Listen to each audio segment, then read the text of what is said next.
Why is Trump trying to fire you?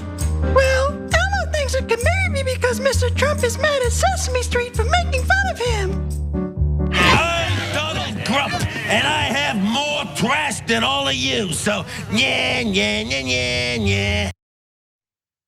So Robert Reich is totally right there to point out that Donald Trump's weird need to take down Sesame Street, it almost certainly has to be the fact that they've mocked him really effectively, I think. And that is the best impersonation of him I've ever seen, better than mine by far. That has to be connected. And so I'm glad that Robert Reich is pointing that out.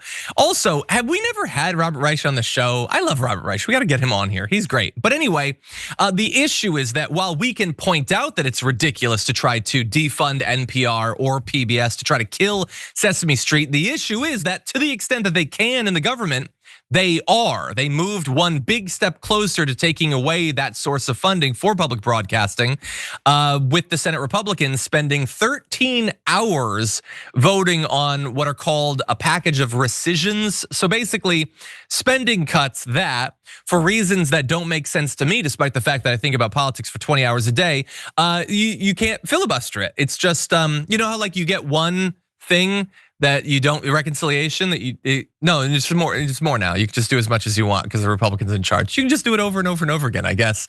So they eventually did pass this. It's a $9 billion package of previously approved funding. They already approved this, but now they're cutting it out.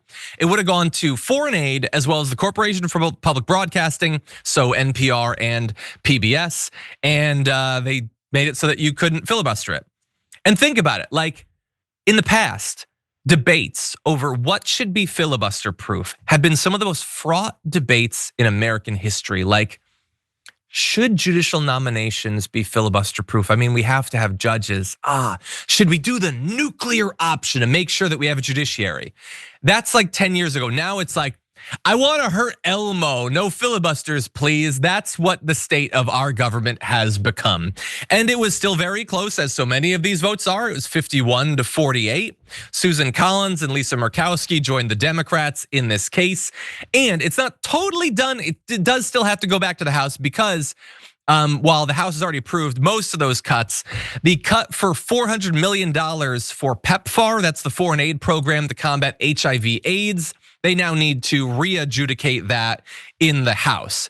And I let you know about that just so that you know that it's not totally done. Theoretically, you can still make calls or whatever. But also, I just want to remind everyone that they're cutting $400 million to help AIDS prevention because they will never pass up an opportunity to do evil. That's just what it is. Now, on Murkowski, I don't have a lot of urge to give her credit for much of anything, considering her backing of the big dumb bill like a week or two ago. But she did make a good point about this particular vote that she just did. She was basically saying that evacuation in response to an earthquake off the coast of the Alaska Peninsula recently was relayed through public broadcasting stations. She said that's the real world. But here in the US Senate, we're currently debating a rescissions package that would severely cut funding for the Corporation for Public Broadcasting.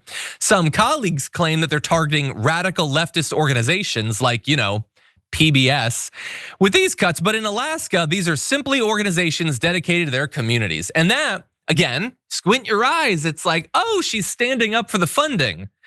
But she did say, but in Alaska. And so again, just like her supposed issues with the previous bill, she only really cares what happens in Alaska. And really, like, okay, in the real world, are these radical organizations? No, she's right, they're not. They serve their communities. But also, Mrs. Murkowski, Medicaid in the real world, pretty important too. Why weren't you so interested in the real world a couple of weeks ago when you helped to kill $1 trillion in that funding? And I know you got your little carve out for Alaska, but that's gonna be a lot of damage. And real world people live in multiple states.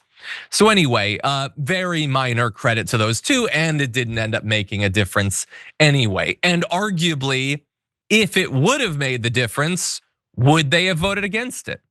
I don't know. We can't know for sure, but I remain suspicious considering their willingness to go along with Donald Trump in the past.